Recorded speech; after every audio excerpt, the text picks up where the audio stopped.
I grew up in a quiet little town in Pennsylvania. I won't name the college, only that it was a small school in a town about 20 minutes drive from my home. In 2023, I was a freshman. The pandemic wasn't raging anymore, but it had left a fine dusting over student life. A few masks still here and there, social distancing notices not yet taken down, everything half measures and drawn out. The clearest effect on me showed up in the dorms. Most students avoided living on campus out of health concerns and rented apartments off campus. I didn't have that option. Money was tight and my family couldn't swing it. So I stayed in the dorms, going home on weekends to save what I could. Even though part of me still wanted that real college experience people talked about. On the first day, I met my roommate. The school had given her my number ahead of time so we could get acquainted. A detail that made me uncomfortable the moment I got it, because something about it felt unnatural. She texted first, sounding open and friendly on screen, the usual polite social warmth. But in person, something was off by half a degree. The smile was the same, but her eyes were too cool and steady, as if she had belonged to that room for a very long time, and I was just hitching a ride. In a short conversation, she dropped a line that pulled the air taut. Everyone's had a single room because there aren't enough students.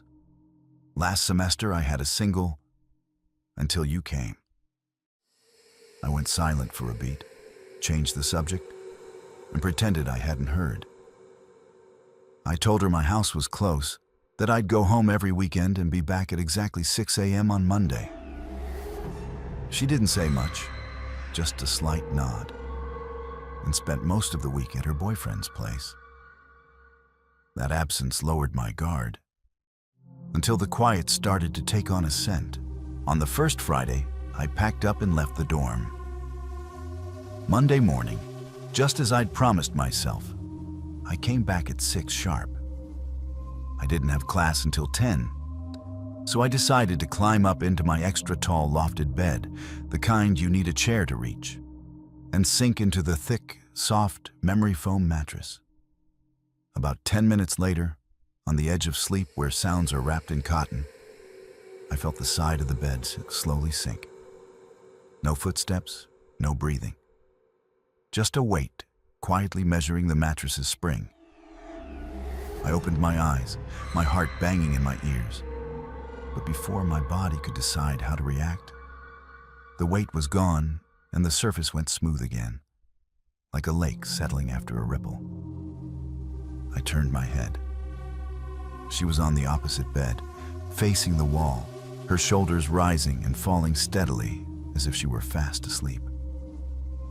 I forced myself to close my eyes, telling myself it was only a hallucination from waking too early. The following weekend, that streak of paint was darker. I came back on Monday morning, climbed into bed as usual, pulled the blanket up to my shoulders. The sinking sensation returned, but this time it wasn't at the edge. A whole section of the mattress beside me gave way, deep and heavy, exactly as if someone were sitting tight against my hip, brazenly, in utter silence. I tensed my whole body into stone, hearing the blood pump in surges. Then a soft thud, something landing on the floor from the height of my lofted bed. The mattress released its weight. The air in the room rippled cold. I turned my head with a thin hope that reason would win out. And there she was in the same position as before, facing the wall, not moving. The question mark in my head shattered into a swarm of insects. Sleep deprivation, sleep paralysis. Someone slipping into the room? No. Only we had keys. I bit down on that thought like a thin lifeline. By the next Monday morning, fear was there before I even opened the door. She lay on her side, this time facing my bed, eyes closed, lips shut, still as a statue. I climbed up, lay on my side, feigning calm. 5 minutes crawled by, as long as a class period.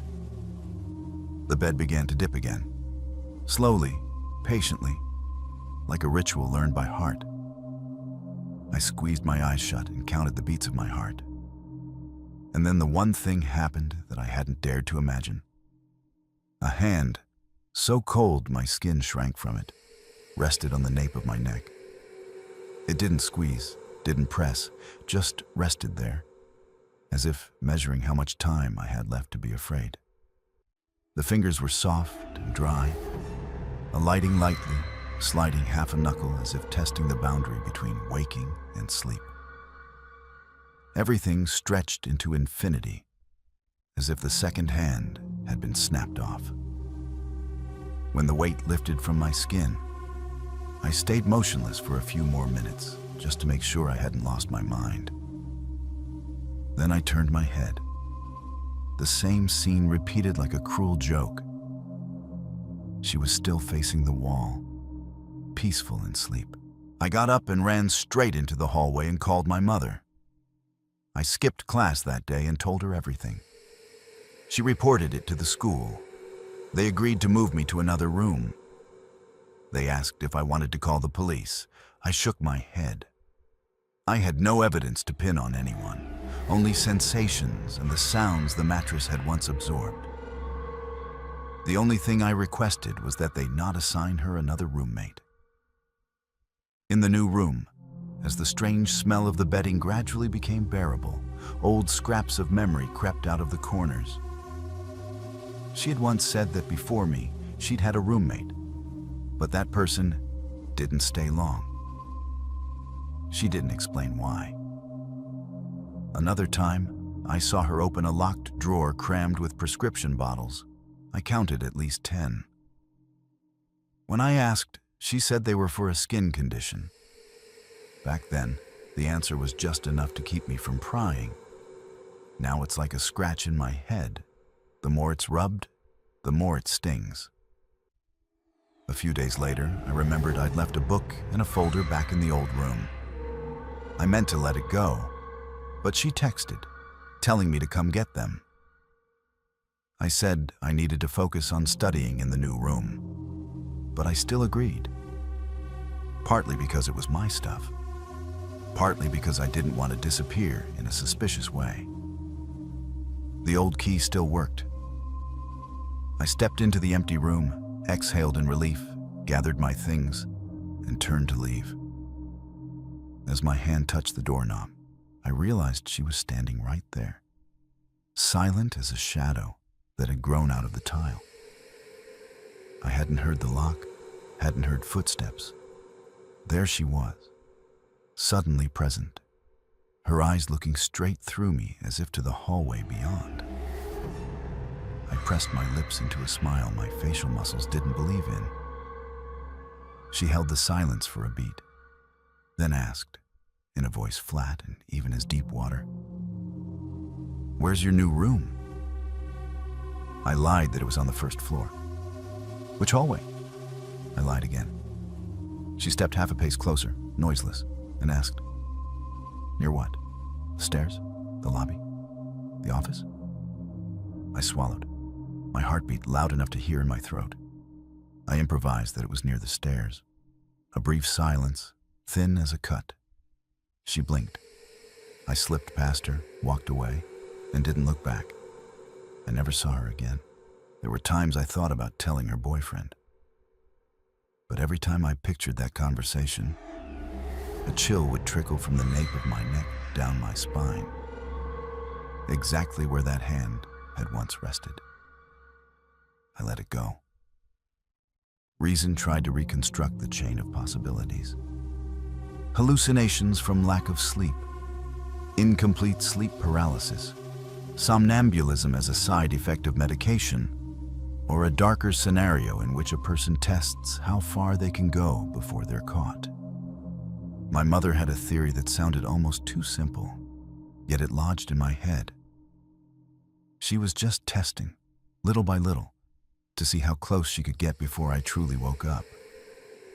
And on some morning, maybe she really did intend to strangle me. I don't know. I don't want to know.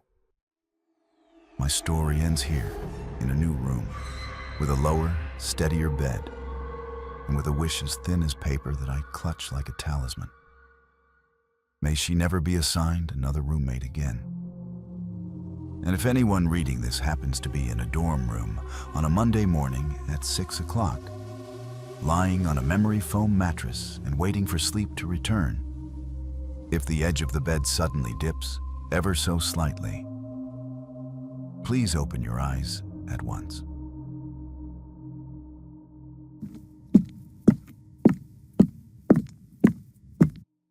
I studied at Ridgeview University from 2024 to 2026. It wasn't the kind of place known for all-night revelry.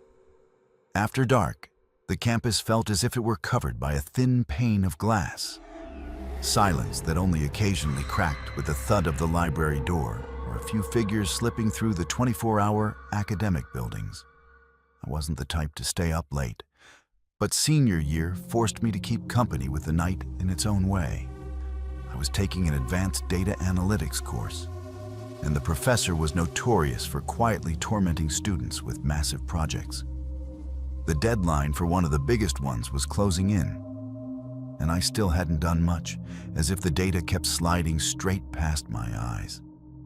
My laptop started acting up at the worst time, so I had no choice but to go to the computer lab in the science building.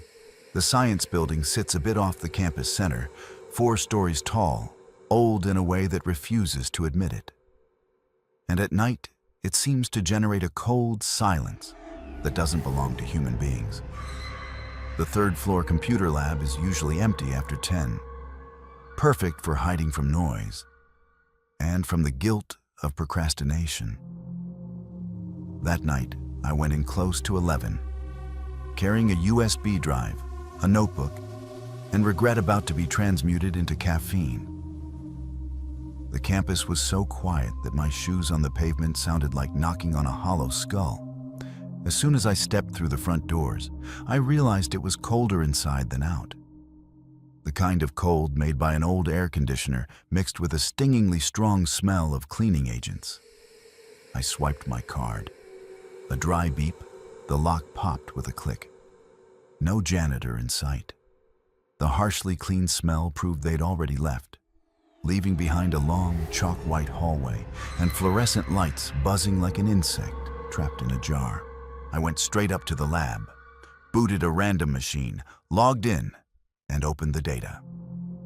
The first few minutes were smooth, the fans humming, and the keyboard tapping a rhythm into the emptiness. The small clock in the screen's corner tugged at my eyes every few lines of code, reminding me I'd be out of there before 2 a.m. I kept that promise to myself until around midnight, when the first sound not belonging to me or the computer dropped into my ear like a pebble falling into a well. A door slammed somewhere at the end of the hallway. Not the main entrance. The tone wasn't right. It came from deeper inside the building, in a part I rarely passed during the day. At first, I let it go. Sometimes the HVAC kicks can do that. Or maybe a cleaner was still around. But the memory of that thick chemical smell pricking my nose reminded me they were done. I bent over the screen and pretended I hadn't heard. But then came footsteps. Not hurried, not light. Slow and heavy, like someone deliberately inflating the sound inside the hallway's tube. Each step seemed planted with the full weight of a body, drawing a straight line toward the lab. I sank into my chair, eyes locked on the numbers, pretending that the small glass window in the door didn't exist.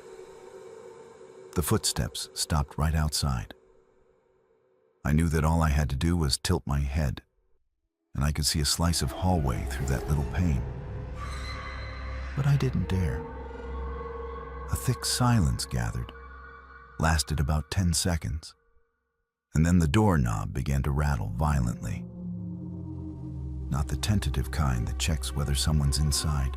The torque was rough, deliberate, obstinate, like someone trying to pierce metal with their fingers alone.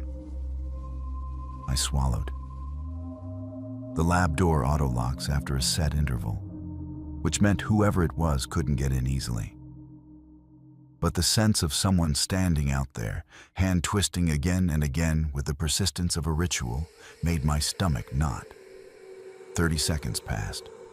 The scrape of metal softened, then stopped. The footsteps receded down the hallway into the dark. I sat a while longer, listening to my heart breathe in place of my lungs.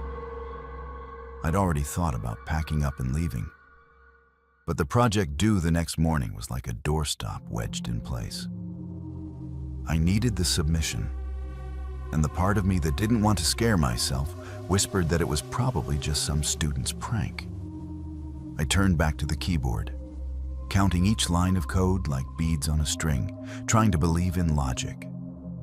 Not 10 minutes later, the sound returned, but its position had shifted as if the building had flipped its plane.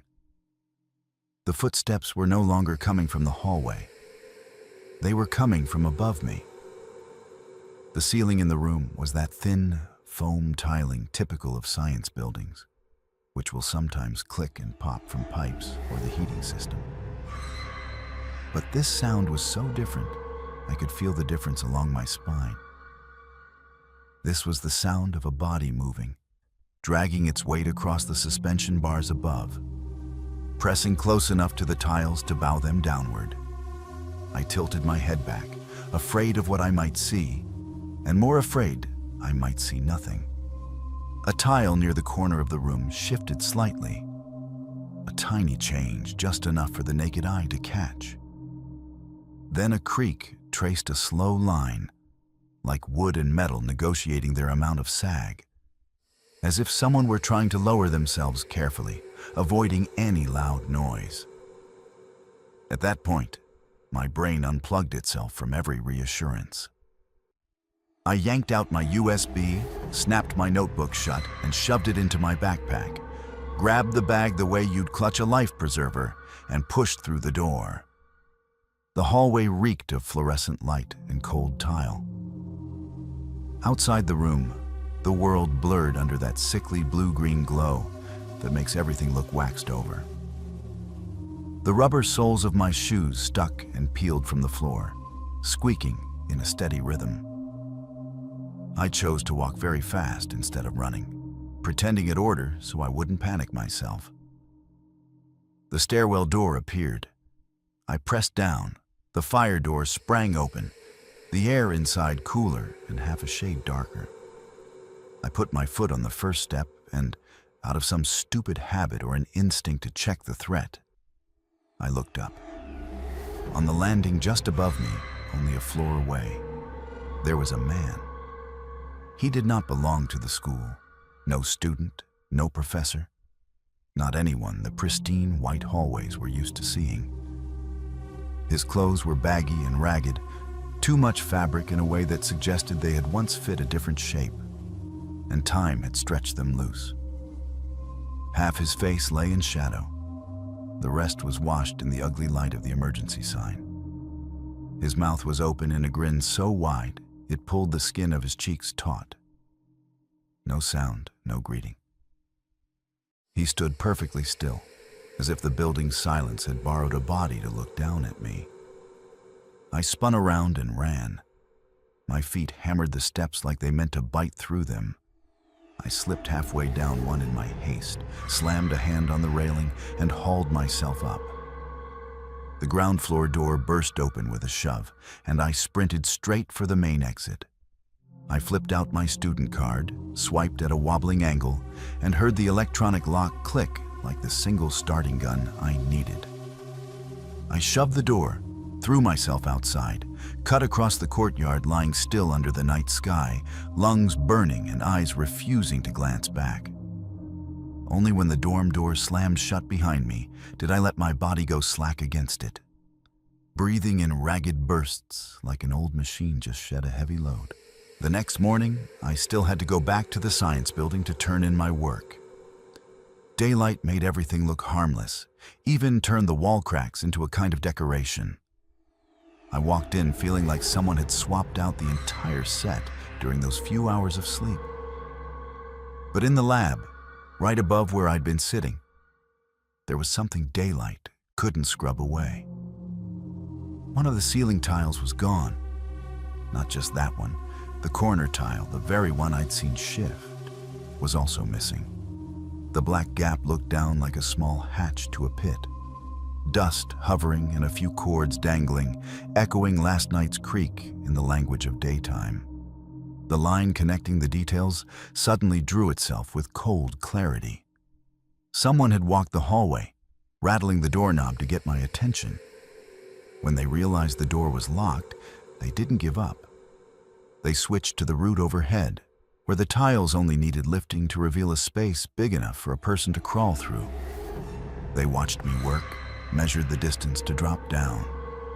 And if I'd been a beat slower, pulling the USB, or hesitated a few seconds more at the door, maybe they would have been in the room before I could stand. I didn't let my mind go any farther. That prospect stretched my brain like it was about to tear.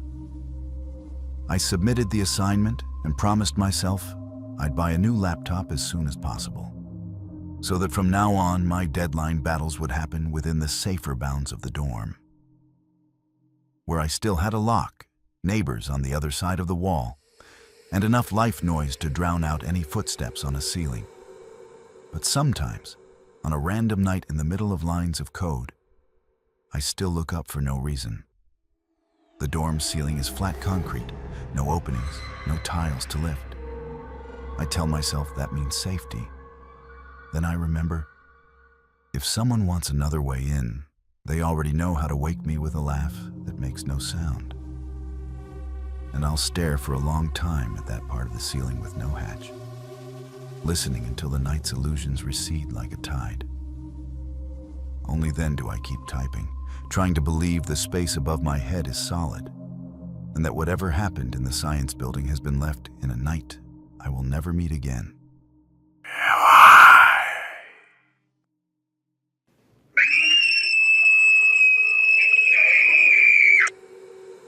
My name is Sophia.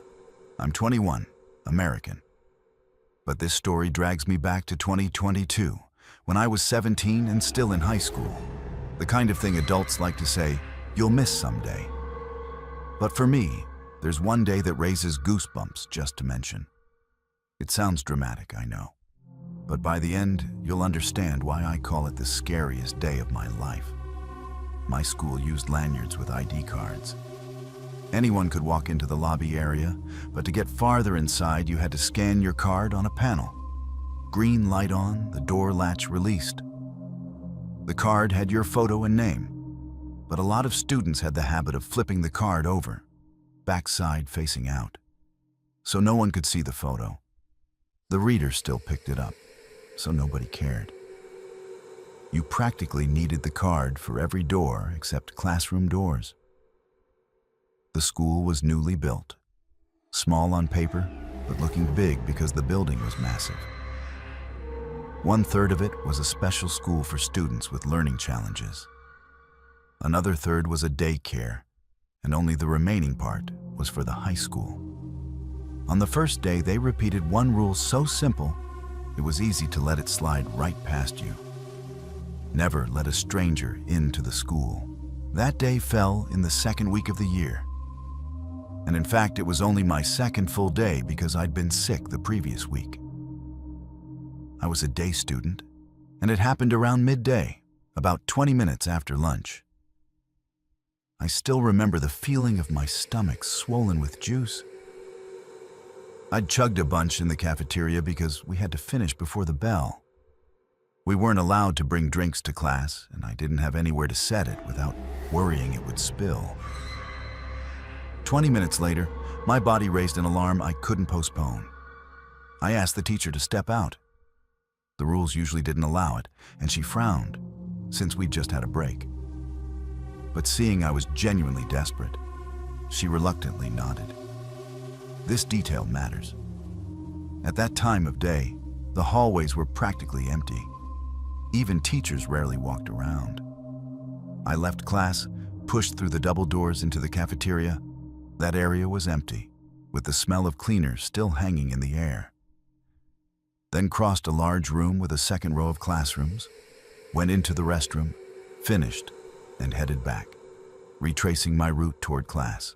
When I opened the door back into the cafeteria, there was a man sitting at one of the tables. Seeing someone at that hour wasn't unheard of. Like I said, few people were around, not no one. I briefly assumed he was a teacher or a parent, because he was too old to be a student, and I kept walking. Then he said, "Hey." I jumped and let out a little yelp. I'm shy, easily startled, and I hadn't accounted for someone initiating conversation. He smiled, apologized, said he hadn't meant to scare me. That was when I noticed he was wearing a lanyard. My brain immediately labeled him teacher and relaxed.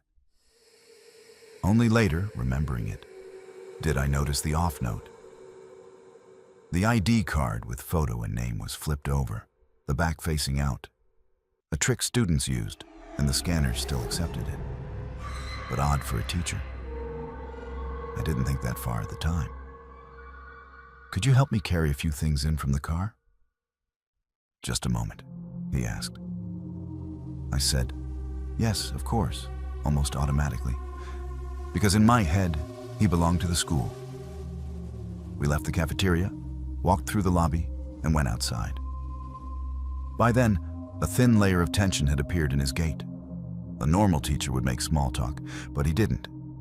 He seemed like someone silently doing urgent calculations. His hands kept changing position. Into his pockets, out again, laced together, then apart. I, bad at conversation, kept quiet too. In front of the school, there was a walkway about 50 meters long leading to the parking lot. A line of shrubs blocked the view. You had to get right up to the edge to see the lot. If you just kept going straight without turning, you'd leave campus and cross onto the strip of land by the road that ran past. We kept walking. The breeze was light, but the skin of my hands felt unusually cold. Suddenly, he said, "My work stuff is in the trunk. I've got a few bags. Just need you to help me carry a couple into the school." I answered, "Yes." Right on cue. "My car's the blue one at the end." He pointed as we stepped into the lot. From a distance of a few meters, something like a human shape flickered in the back seat. I squinted. A step closer, and things came into focus. At least 2 men were hunched down, hidden in the darkness of the back seat.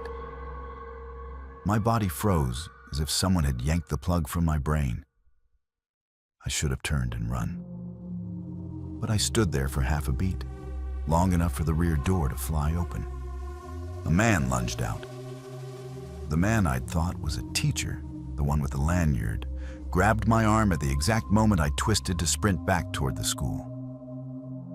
He was fairly tall and big, and I'm only about 5'1" and thin.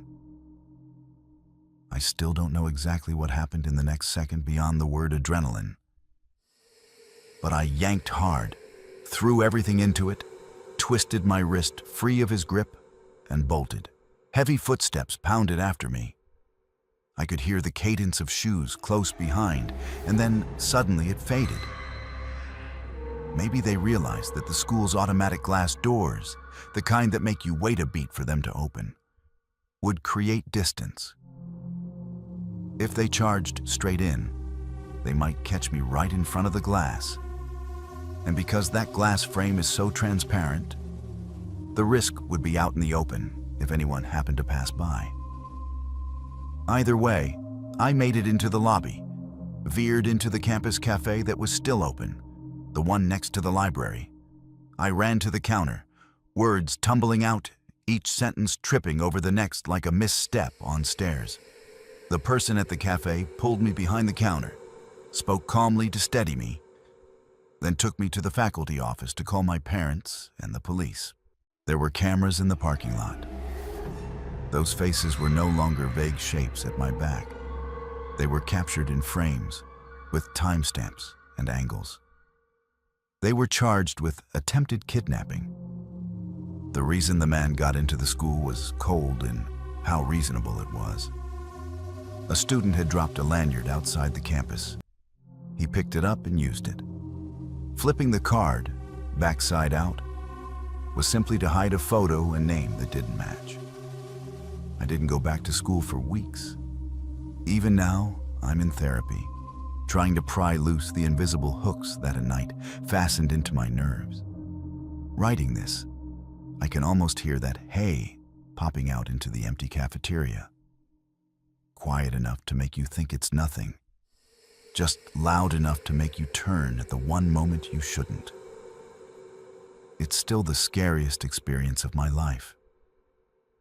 I want to believe that telling it will make it fade, but every time I see a flipped lanyard in the hallway, my wrist aches like it's just slipped free of a hand. And I remember that if I'd been half a beat slower that night, just half a beat, the glass doors might have opened for 3 other people, not me. If this story made your heart skip a beat, please support me by hitting like, sharing it with friends who enjoy that spine-tingling feeling, and subscribing to the CreepyNight channel so you won't miss the nights to come. Turn on the notification bell too. Each ding is a new darkness knocking at your door. And don't forget to comment about your own chilling experiences below. Who knows, the next story might be yours.